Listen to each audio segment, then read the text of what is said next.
George Jetson's shotgun. Boom! You know, I was on the phone with Mark Novak, the creator here of Pigstick, and when we spoke the other day, he said, you know, that is like George Jetson's freaking shotgun, and you know, as long as it is, as sleek as it is, and as Art Deco as this Cuts compensator is, I completely saw that, man. It seriously does look like... But he entrusted this thing with me in October to take on some adventures, and I decided that I would do exactly that. Took it out.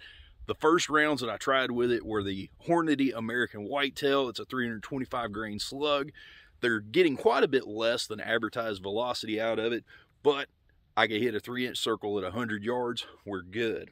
Pretty sure I could actually take this thing ethically. I could probably go out to about 150 ethically on a whitetail, and I may have to try that. So I took it to a blind that we call the push-out blind. When the bulldozer went through and cut all of its paths and trails, it pushed out the dirt and trash. And that's why we call it push-out. Now there's an old farm road that has a water crossing, and the deer have just this little junction there. Multiple little trails all in that thick vegetation and brush, and that's kind of their little interchange. Well, anyway, I went for one evening and saw nothing. So I returned back bright and early the next morning, got there before the sun come up, and my day was over with by 9 o'clock. It was pretty daggum sweet. My buddy David had set up in the woods about 250 yards behind me, and I'm sitting in the push out, and of course, 2 does walked out. I decided to take the bigger of the 2. Now, the does that we have here, they're not as big as like in other parts of the country because we don't have thousands of acres of corn and soybean fields to fatten them up on. So when I saw this one, I knew she was good for the area. Well, anyway, it was a cold and frosty morning, and I've got video of taking the shot. Now, that cold and frosty morning, there was frost everywhere. And if you would imagine, you can see those vents cut in that compensator there. This thing makes a bit of concussion. So when I fired this thing off, frost blew everywhere. Matter of fact, the sun kind of ruined my shot because it overexposed the GoPro, but the frost blowing everywhere was freaking awesome. The report of this thing was incredible. My buddy David, he was in a blind about 250 yards away from me. He said it sounded like a freaking cannon going off.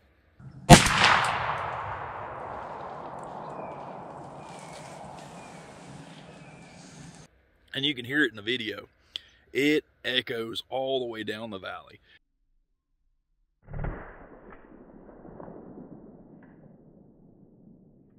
So now, one thing that Mark told when he handed me this, he called this reticle the donut of death.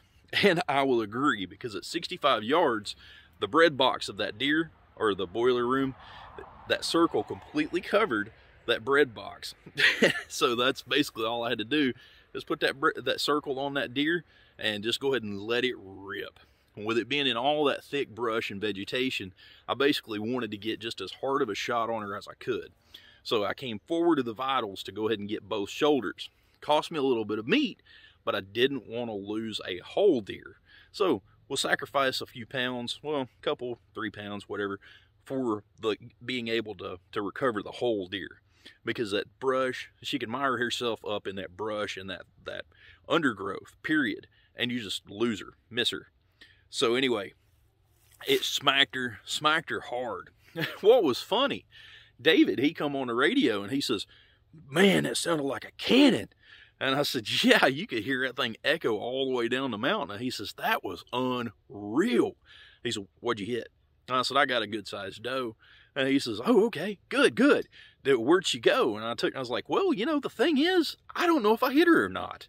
Because you can see in the video, when I fired the round, her tail goes up.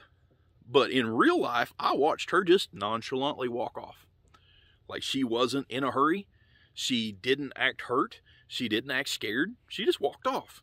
But dude, she didn't even make it 20 yards before she piled up. And boom, we got some freezer meat. Man, that tickles me to death. So I've got 4 tags to use in this unit. I used 2 does in that unit, and of course I got 2 buck tags statewide, so the hunt is still on. Let's see what we can't get. Hopefully we can get some kind of type of magnificent dude with some nice bone structure on top of his head. That's what I'm hoping for. But first and foremost, we're going to throw a little bit of meat in the freezer, because there ain't no supply issues in my house. And if you'll do me a quick favor, check out the Linktree links below. They're all vetted companies. I've got an affiliate code with all of them. If you click on them, I get a small percentage of each sale. So you can support the channel, put more ammo in magazines and things like that. That way my reviews get a little more extensive. We can be a little more entertaining and all sorts of stuff. So it literally, like I said, if you're buying your scopes or your camouflage or whatever, you can put a little bit of money back into my channel without spending anything you weren't already spending. So we have used Pigstick, taken it on the first adventure, put the first blood on the receiver. I hope that shows up. So we'll give this thing back to Mark Novak with a little DNA on it. And of course, the adventures will continue. Y'all have a wonderful day. We'll see you next video. I love you.